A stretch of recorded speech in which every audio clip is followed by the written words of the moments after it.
कोशिश करेंगे। तो आइए बिना वक्त गवाए हम अपनी वीडियो को शुरू करते हैं। पर वीडियो शुरू करने से पहले अगर आपने वीडियो को लाइक नहीं किया है तो वीडियो को लाइक कर दीजिए, चैनल को सब्सक्राइब करके बेल आइकन को प्रेस कर दीजिए। धन्यवाद।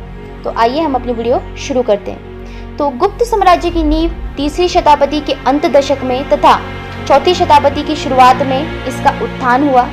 गुप्तों के उत्थान से प्राचीन कालीन इतिहास में एक नए युग का श्री गणेश हुआ। गुप्त वंश का प्रारंभिक राज्य आधुनिक उत्तर प्रदेश और बिहार में थे। गुप्त वंश के इतिहास को जानने के लिए हमें बड़ी संख्या में साहित्यिक स्रोत जो है उपलब्ध है। तो जो गुप्त वंश है उसके बारे में जानने के लिए हमें बहुत से सोर्स उपलब्ध है। इनमें से कुछ है पुराण, कौमुदी महोत्सव, जो है एक नाटक रचना, और इसकी रचना जो है 340 ईस्वी में वज्जिका नामक लेखिका ने की थी। मृच्छकटिक, यह भी एक जो है नाटक रचना है, इसकी रचना शूद्रक ने की थी। देवी चंद्रगुप्तम, ये भी एक नाटक रचना है और इसकी रचना जो है विशाखदत्त ने की थी। अन्य भी जो है कई रचनाएं जिनसे हम गुप्त साम्राज्य के विषय में जो है जानकारी प्राप्त कर सकते हैं। ये कुछ महत्वपूर्ण थे रचनाएं। तो गुप्त वंश की स्थापना जो है श्री गुप्त ने 240 ईस्वी में मगध में की थी। उन्होंने जो है 280 ईस्वी तक शासन किया। तो जो गुप्त वंश है उसकी स्थापना जो है श्री गुप्त ने 240 ईस्वी में मगध में की थी और उन्होंने जो है 280 ईस्वी तक जो है अपना शासन चलाया।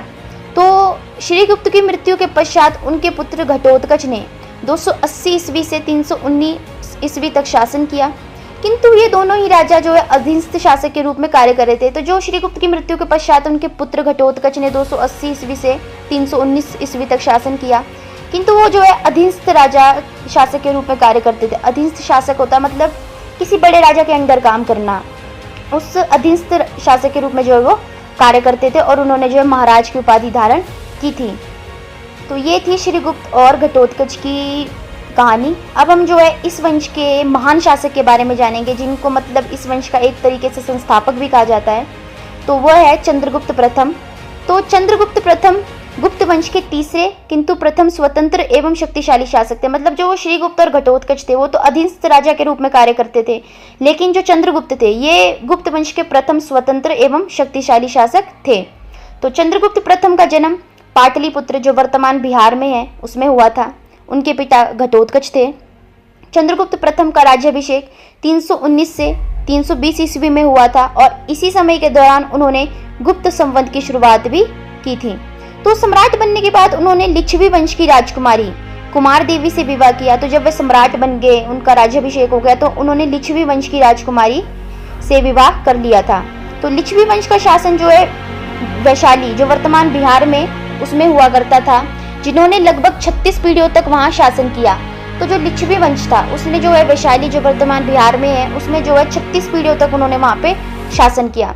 तो गुप्त वंश के लोगों ने इस विवाह को एक महत्वपूर्ण कड़ी भी समझा, क्योंकि गुप्त वंश का हाल ही में उदय हुआ था। क्योंकि अभी अभी जो है गुप्त वंश उत्पन्न हुआ था, उसकी उत्पत्ति हुई थी, अभी वो जो है विकास ही कर रहा था। तो जिसने एक मजबूत वंश के साथ जो है संबंध बनाया था। अब उन्होंने जो है लिच्छवी वंश के साथ संबंध बनाया जो 36 पीढ़ियों से वैशाली पे शासन करता आ रहा हुआ था। तो उन्होंने एक तरीके से अपने फायदे के लिए भी जो है ये विवाह किया था। इसके बाद उन्होंने जो है खुद को महाराजाधिराज की उपाधि दी, जो कि एक उच्च शासक के लिए प्रयोग की जाती है। तो इसके बाद उन्होंने अपने आप को एक महान राजा की उपाधि भी दी, जो एक मतलब उच्च कोटि का शासक ही इस उपाधि का प्रयोग कर सकता है। तो विवाह के बाद उन्हें पुत्र की प्राप्ति हुई जिसका नाम कचा रखा गया था। तो विवाह के बाद जो है उन्हें एक पुत्र प्राप्त हुआ जिसका नाम उन्होंने कचा रखा था। तो कचा जो थे उन्होंने अपने राज्य की सीमाओं को समुद्र तट तक फैलाने के बाद अपना नाम बदलकर समुद्रगुप्त रख लिया। तो जब उन्होंने अपने राज्य को कचा ने जब अपने राज्य को समुद्र की सीमाओं तक फैला लिया तो उन्होंने अपना नाम कचा से बदल के जो है समुद्रगुप्त रख लिया। तो इतिहास की किताबों के अनुसार चंद्रगुप्त प्रथम की मृत्यु 335 ईस्वी को पाटलिपुत्र में हुई थी। अपनी मृत्यु के समय वे एक वृद्ध इंसान थे तथा गुप्त साम्राज्य के पूर्ववर्ती राजाओं की तुलना में शासन को अधिक लंबे समय तक संभाला और सफलतापूर्वक चलाया भी। मतलब कहने का अर्थ ये है कि जब वह एक वृद्ध इंसान थे, जब उन्होंने अपना राज्य जो है अपने पुत्र समुद्रगुप्त को सौंपा, तो इससे ये पता चलता है कि उन्होंने जो है बहुत लंबे समय तक अपना शासन चलाया और बहुत ही कुशल तरीके से जो है अपना शासन चलाया। तो चंद्रगुप्त प्रथम ने जो है वृद्धावस्था में जो है राज्य सिंहासन पर अपने पुत्र समुद्रगुप्त को बिठा दिया। तो चंद्रगुप्त प्रथम का शासन जो है पश्चिम में प्रयागराज, दक्षिण में मध्य भारत, उत्तर में नेपाल, पूर्व में बंगाल, इन्हीं क्षेत्रों के बीच में था। तो अब हम जो है, ये थी चंद्रगुप्त प्रथम के जीवन की कहानी। अब हम जो बात करेंगे दूसरे इस वंश के महान शासक के बारे में, जो समुद्रगुप्त है। तो समुद्रगुप्त का जो काल था गुप्त साम्राज्य में, उसको एक स्वर्ण काल भी कहते थे, समुद्रगुप्त के शासनकाल को।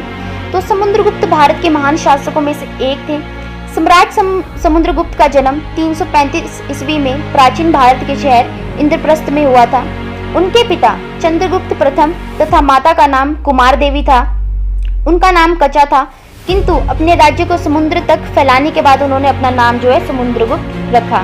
तो समुद्रगुप्त के पिता चंद्रगुप्त प्रथम जब वे वृद्ध हो गए थे, तो उन्होंने गुप्त राज्य को जो है अपने पुत्र समुद्रगुप्त को सौंप दिया और उन्हें सम्राट घोषित कर दिया। तो जो सम्राट समुद्रगुप्त थे, वे एक महान कवि और संगीतकार भी थे। मतलब वो एक महान शासक तो थे, उसके साथ ही वो एक महान संगीतकार भी थे और एक महान कवि भी थे। तो कवियों और साहित्यकारों में भी रचनात्मक क्षमता में से एक मजबूत पहचान बनाई। तो उन्होंने जो है कवियों और साहित्यकारों में भी अपनी एक जो है मजबूत पहचान बनाई और बहुत सारी कविताओं का जो है सृजन भी किया। इस कारण उन्हें कवियों का राजा भी कहा जाने लगा था। उनके दरबार में कवि हरिशेन रहते थे, जिन्होंने समुद्रगुप्त की विजय गाथा व अभियानों को अपने अभिलेखों में जो है लिखा है। तो अभिलेख में समुद्रगुप्त को लाख गायों का दानी, विद्वान, विद्या संरक्षक, धर्म का प्राचीर, कविराज, संगीतकार इत्यादि नामों से जो है संबोधित किया गया है हरिशेन के अभिलेखों में। उन्होंने अपने अभिलेखों में जो है इन सब नामों का जिक्र किया है समुद्रगुप्त के। तो उनका विवाह जो है दत्ता देवी नामक स्त्री से हुआ था। जो समुद्रगुप्त ने दत्ता देवी नामक स्त्री से विवाह किया था। तो समुद्रगुप्त के 2 पुत्र थे, चंद्रगुप्त द्वितीय और रामागुप्त। तो समुद्रगुप्त अखिल भारतीय साम्राज्य से बहुत प्रभावित थे। उन्होंने भारत को राजनीतिक एकता में बांधा। उन्होंने जो है वर्तमान कश्मीर, पश्चिमी पंजाब, पश्चिमी राजस्थान, सिंध और गुजरात को छोड़कर संपूर्ण भारत पर जो है अपने शासन का झंडा लहराया। मतलब वो इतने महान शासक थे कि उन्होंने जो है कश्मीर को छोड़ के, पंजाब को छोड़ के, राजस्थान, सिंध और गुजरात को छोड़ के बाकी संपूर्ण भारत में जो है अपने शासन का जो है झंडा फैलाया। उन्होंने इतनी सारी विजय जो है अपने जीवन में प्राप्त की। तो उनका प्रभुत्व जो है आसपास के क्षेत्रों में भी फैला हुआ था। उनकी प्रमुख विजय थी उत्तर भारत की विजय, दक्षिण भारत की विजय और जो है जंगली जातियों पर उन्होंने विजय प्राप्त की थी। उन्होंने जो है अपने जीवन काल में जो है अश्वमेध यज्ञ भी करवाया था, ताकि वे चक्रवर्ती सम्राट बन सके। तो उस समय जो है अश्वमेध यज्ञ वही कराते थे जो मतलब जो चक्रवर्ती सम्राट बनना चाहते थे। तो यज्ञ का घोड़ा जो है विभिन्न भागों में भेजा गया। तो जो उनके यज्ञ का घोड़ा था, जिसे अश्व कहा जाता है, तो उसको जो है उन्होंने विभिन्न भागों में भेजा। तो किसी भी राजा में इतनी हिम्मत नहीं थी कि वो उस घोड़े को पकड़ सके और जो है समुद्रगुप्त को जो है युद्ध के लिए चुनौती दे सके। तो उनका जो ये यज्ञ, अश्वमेध यज्ञ सफलतापूर्वक हो गया। इसके पश्चात जो है समुद्रगुप्त ने महाराजाधिराज की उपाधि धारण की, जब उनका अश्वमेध यज्ञ पूरा हो गया, संपन्न हो गया। तो समुद्रगुप्त एक महान शासक, कूटनीतिज्ञ और विद्वान थे। उन्हें पता था कि दूर देशों के राज्यों पर खुद का शासन चलाना संभव नहीं, तो उन्होंने उन राज्यों को जीतने के बाद अपने शत्रु को ही सौंपकर अपना आधिपत्य बनाए रखा। तो जब उन्होंने कई विजय प्राप्त की, तो उन्हें पता था कि इतने बड़े साम्राज्य पे जो है मैं अकेला नजर नहीं रख सकता हूँ, क्योंकि उस समय जो है यातायात के साधनों वगैरह की कमी थी और इतने विशाल साम्राज्य पे ध्यान रखना भी उतना संभव नहीं था, असंभव था। तो उन्होंने क्या किया कि उन्होंने जो है जिन जिन राजाओं से युद्ध में उनके राज्य जीते, उनको जो है अपने राज्य में तो मिलाया, लेकिन उन राज्यों को जो है वापस उन राज्यों को चलाने के लिए भी दे दिया, क्योंकि वो जो है अकेले इतने बड़े राज्यों पे जो है नजर नहीं रख सकते थे। तो इस तरह जो है उन्होंने बहुत सारे राजाओं को का जो है विश्वास जीत लिया और भारत को एक धागे में बांधने का काम किया। तो अपनी जो ये नीति थी उनकी, जो है युद्ध में जीतने के बाद भी जो है राज्यों को वापस कर देना, इससे जो है उन्होंने बहुत सारे राजाओं का विश्वास जीत लिया। मतलब वो उन राजाओं के दिल में बस गए। तो उन्होंने जो है उत्तरी भारत के 9 राजाओं तथा दक्षिण भारत के 12 शासकों को पराजित किया था। तो वो इतने महान थे, इतने विद्वान थे, इतने महान शासक थे, पराक्रमी थे कि उन्होंने जो है उत्तरी भारत के 9 राजाओं तथा दक्षिण भारत के 12 शासकों को पराजित किया था। उन्होंने अपनी विजयों के दौरान कभी भी पराजय का मुख नहीं देखना पड़ा था। जब उन्होंने मतलब जितनी बार भी युद्ध किया, जितनी बार भी वो युद्ध में गए, उन्होंने कभी भी पराजय का मुंह नहीं देखा। वो हर बारी जो है विजयी होके वापिस लौटे। तो समुद्रगुप्त जो है गुप्त वंश के पहले ऐसे शासक थे जिन्होंने सोने के सिक्के बनवाए। इन सिक्कों पर उनकी फोटो बनी हुई है। तो जो समुद्रगुप्त थे उन्होंने जो है वो मतलब पहले ऐसे शासक थे जिन्होंने जो है सोने के सिक्के बनवाए थे अपने शासनकाल में। और उन पर जो है उनकी फोटो बनी हुई थी, उनका चित्र अंकित था समुद्रगुप्त का। तो समुद्रगुप्त भारत के इतिहास के एक महान योद्धा थे। उनके व्यक्तित्व में एक विशेष आकर्षण था। वे एक महान विजेता एवं जनरल थे, सफल शासक, प्रबंधक, साम्राज्य निर्माता, चतुर नीतिज्ञ, दानी, उच्च कोटि के विद्वान तथा कला के संरक्षक थे। संक्षेप में वे गुणों की खान थे। उनमें वे सभी गुण थे जो एक शासक में होने चाहिए। तो मतलब वो एक आकर्षक व्यक्तित्व वाले व्यक्ति थे। वो एक महान विजेता भी थे, एक जनरल भी थे, एक सफल शासक, प्रबंधक भी थे। उन्होंने बहुत अच्छे से जो है अपने राज्य का शासन संचालन किया था। उन्होंने एक विशाल साम्राज्य का निर्माण किया था। वो जो एक चतुर नीतिज्ञ थे, दानी भी थे, और वो एक उच्च कोटि के विद्वान भी थे, और वो जो है कला के संरक्षक भी थे। तो उनमें वो मतलब सारे गुण थे जो एक राजा, एक अच्छे राजा में, एक महान और पराक्रमी राजा में होने चाहिए। तो जो समुद्रगुप्त की मृत्यु है वह पाटलिपुत्र, जो वर्तमान में पटना बिहार में हुई थी। तो अब हम पढ़ेंगे जो समुद्रगुप्त के बेटे थे चंद्रगुप्त द्वितीय के बारे में। वो भी जो एक महान शासक थे, उनकी भी बहुत ख्याति है, मतलब उन्होंने भी बहुत महान काम किए हैं अपने समय पे। तो चंद्रगुप्त द्वितीय गुप्त वंश के 5वें राजा थे। उनके पिता समुद्रगुप्त तथा माता दत्ता देवी थी। उनका जन्म जो है प्राचीन भारत के मगध राज्य में हुआ था। समुद्रगुप्त की मृत्यु के पश्चात उनके पुत्र चंद्रगुप्त द्वितीय 375 ईस्वी में राज्य सिंहासन पर बैठे।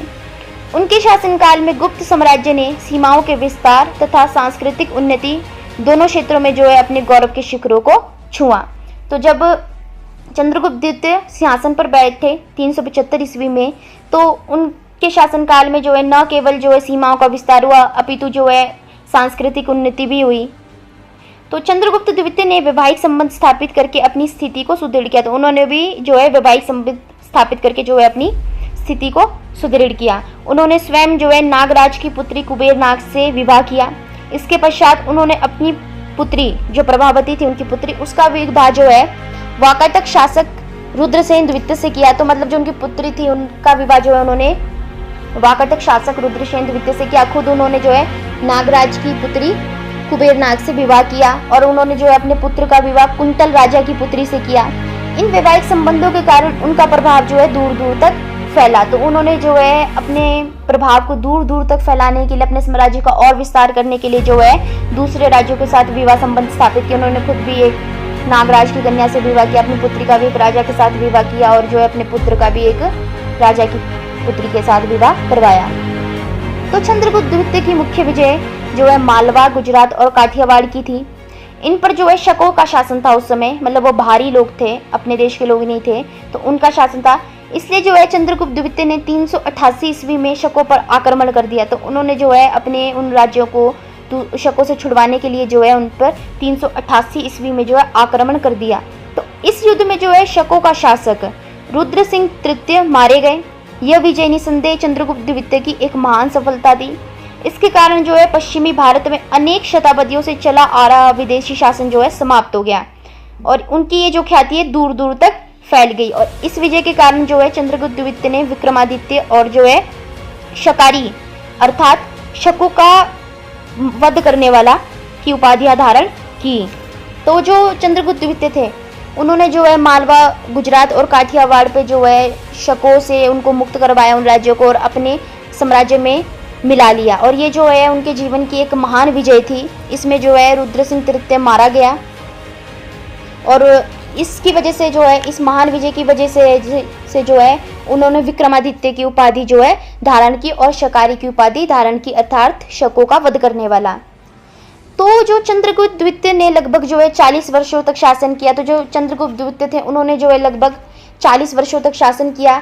वे गुप्त वंश के एक महान एवं शक्तिशाली शासक थे। उन्होंने जो है अपने शासनकाल में न केवल गुप्त साम्राज्य के आधार को सुदृढ़ किया, अपितु उसे उन्नति के शिखर पर भी पहुंचा दिया। तो जो चीनी यात्री फायान थे वो सम्राट चंद्रगुप्त द्वितीय के जो है शासनकाल में 405 ईस्वी में भारत पहुंचे थे। तो वे यहाँ लगभग जो है 6 वर्षों तक रहे। उन्होंने भी जो है चंद्रगुप्त द्वितीय के शासन की शांतिवादी व समृद्धवादी को जो है बताया है। तो जो चंद्रगुप्त द्वितीय थे उनकी मृत्यु जो है 415 ईस्वी में जो है भारत में हुई थी। तो जो चीनी यात्री फायान थे वो जो है सम्राट चंद्रगुप्त के शासनकाल के दौरान भारत आए थे। तो उन्होंने वहाँ जो चंद्रगुप्त द्वितीय के शासनकाल में जो सब देखा उन्होंने कि कैसे वो अपने शासन चलाते हैं, प्रजा के क्या हालात है, वो सब उन्होंने लिखा। तो इससे यही पता लगता है कि उनका शासन जो है शांतिवादी था और समृद्धवादी था। तो जो चंद्रगुप्त द्वितीय थे उनकी मृत्यु जो है 415 ईस्वी में भारत में हुई थी। तो अब जो है चंद्रगुप्त की मृत्यु के बाद जो है उनके पुत्र थे कुमारगुप्त प्रथम, वो भी जो एक अच्छे शासक थे, उन्होंने भी जो अपने शासन अच्छे से चलाया। तो कुमारगुप्त प्रथम जो है 415 ईस्वी में अपने पिता का जो है उत्तराधिकारी बने थे और उन्होंने जो है 455 ईस्वी तक शासन किया। वह एक बहादुर और सफल शासक थे। उन्होंने जो है अपने शत्रुओं को कठोरता से दमन किया तथा शांति एवं व्यवस्था की स्थापना की। तो उन्होंने जो अपने शत्रु जो थे उनको कठोरता से दमन किया, मतलब उनका हरा दिया युद्धों में, और जो है शांति एवं व्यवस्था की स्थापना की। और उन्होंने जो है एक अश्वमेध यज्ञ का आयोजन भी किया, जैसे उनके दादाजी ने किया था अश्वमेध यज्ञ का आयोजन, वैसे ही जो है उन्होंने भी अश्वमेध यज्ञ का जो है आयोजन किया था। तो इससे ये पता चलता है कि वो जो है अपनी योग्यता और शक्ति में बहुत बढ़ चुके थे, उन्होंने अपनी योग्यता और शक्ति जो है बढ़ा ली थी। हम उनकी सैनिक उपलब्धियों के बारे में मतलब जानकारी उतनी प्राप्त नहीं है, उतने मतलब सोर्स नहीं है कि उनकी सैनिक उपलब्धियों के बारे में भी जो है जानकारी प्राप्त हो पाई हो। फिर भी उन्होंने जो है अपने साम्राज्य को संगठित किया और एक सुदृढ़ शासन की जो है स्थापना की, मतलब उन्होंने अपने साम्राज्य को संगठित किया, मतलब संगठित रखा, एकता बनाई रखी और जो है सुदृढ़ प्रशासन की स्थापना की। वे अपने राज्य में शांति और समृद्धि लाए।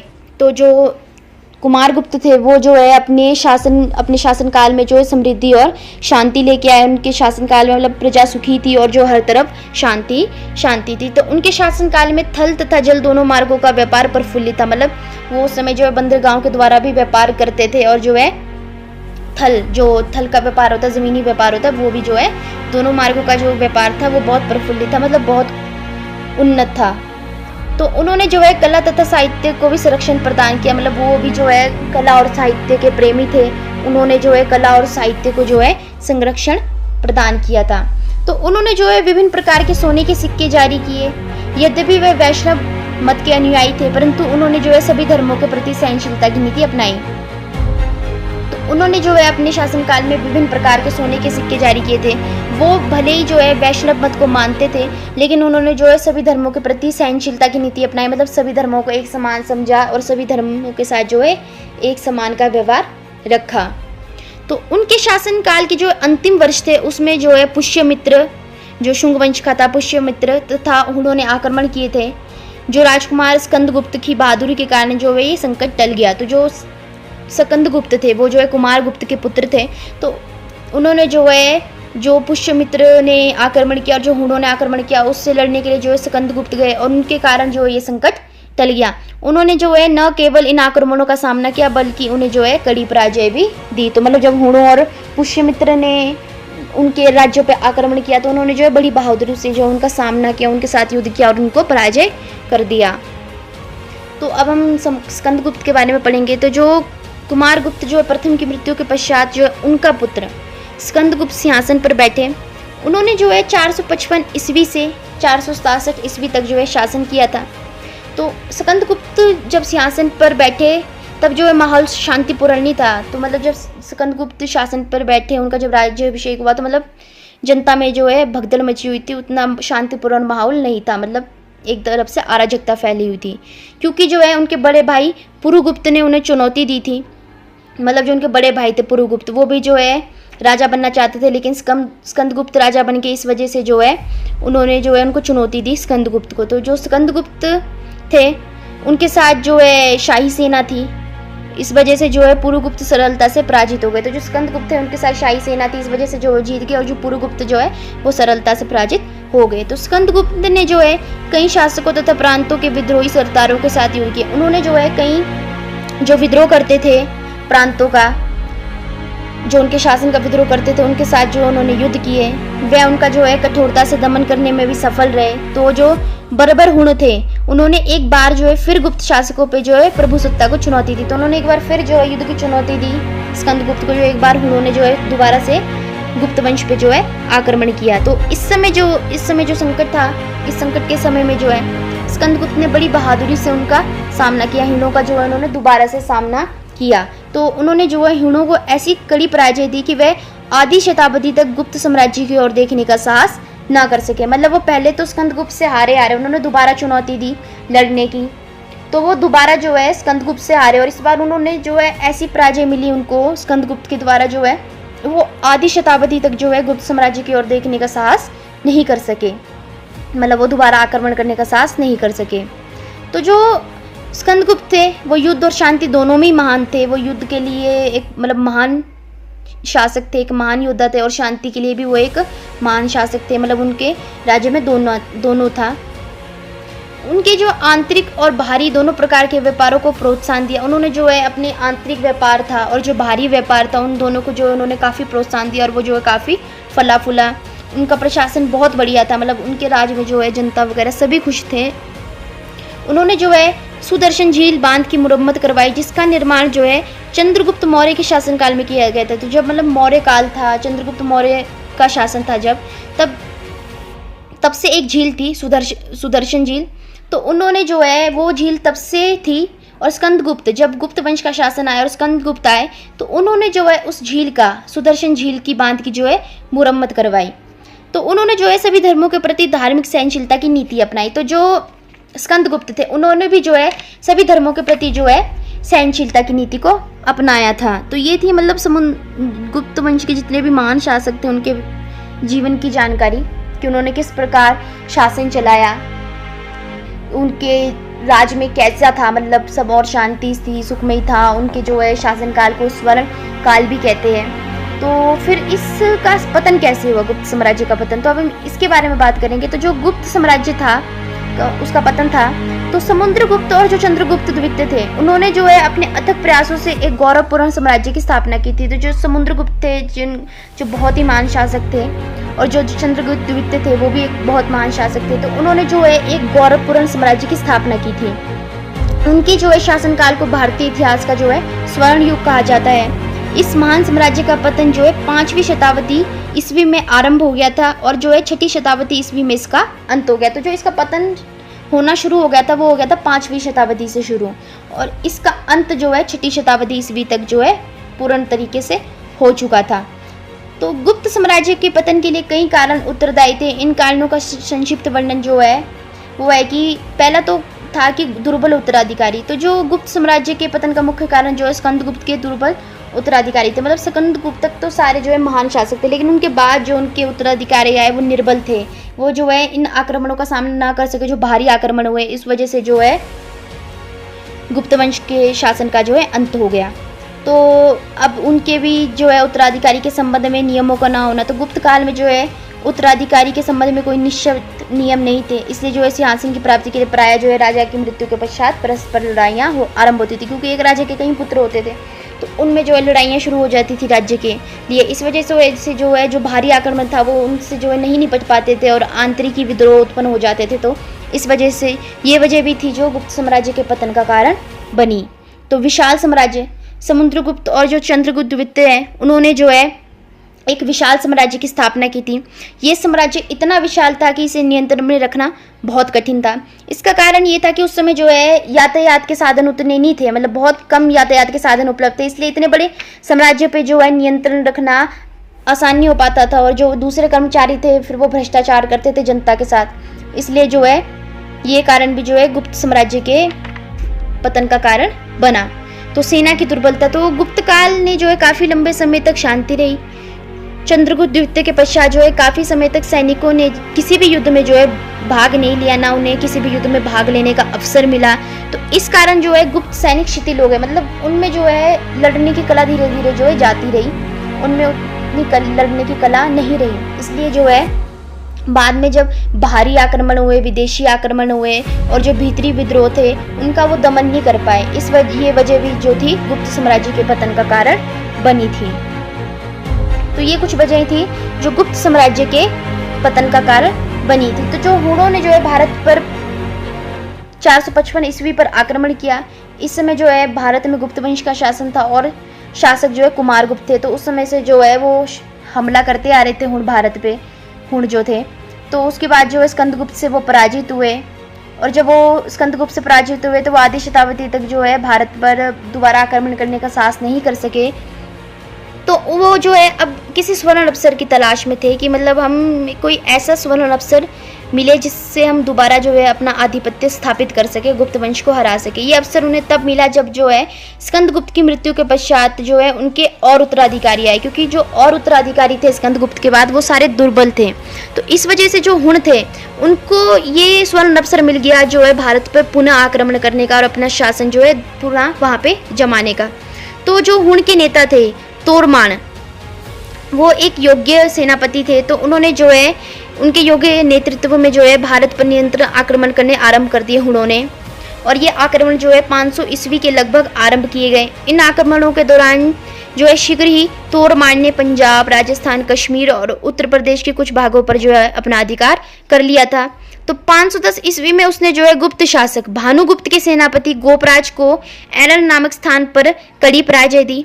फलस्वरूप जो है हुणों का मालवा पर भी अधिकार हो गया। तो जो तोरमान थे वो भारत पे अपना कब्जा करने में जो है सफल रहे, क्योंकि उन्होंने जो है उनका जो योग्य नेतृत्व था, उन्होंने जो है बहुत ही जल्दी पंजाब, राजस्थान, कश्मीर और उत्तर प्रदेश जैसे भागों में जो अपना अधिकार कर लिया था। और उन बाद में उन्होंने जो है गुप्त शासक भानुगुप्त के सेनापति गोपराज थे उनको हराकर भी जो है मालवा पर अपना अधिकार कर लिया।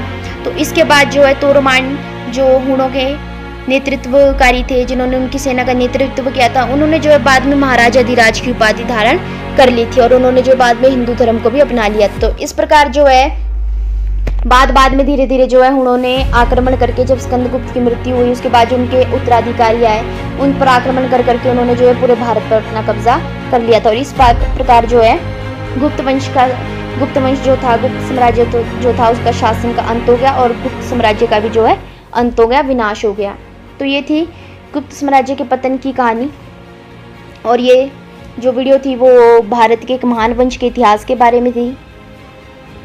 तो ये जितनी भी जानकारी थी वो थी गुप्त साम्राज्य के बारे में कि गुप्त साम्राज्य का शासन कैसे चला, किस किस ने संभाला, कौन राजा किस प्रकार का था, कितना महान था और उसने कहाँ कहाँ पे अपनी विजय प्राप्त की। तो ये था गुप्त साम्राज्य का संपूर्ण इतिहास। तो कैसी लगी आपको वीडियो? आशा करती हूँ कि आपको वीडियो अच्छी लगी होगी। और अगर आपको वीडियो अच्छी लगी होगी तो वीडियो को लाइक कीजिएगा, चैनल को सब्सक्राइब करके बेल आइकन को प्रेस कीजिएगा और वीडियो को ज़्यादा से ज़्यादा शेयर कीजिएगा। हम मिलते हैं अगली ऐसी मज़ेदार वीडियो के साथ। तब तक हमारे चैनल के साथ बने रहिए। धन्यवाद।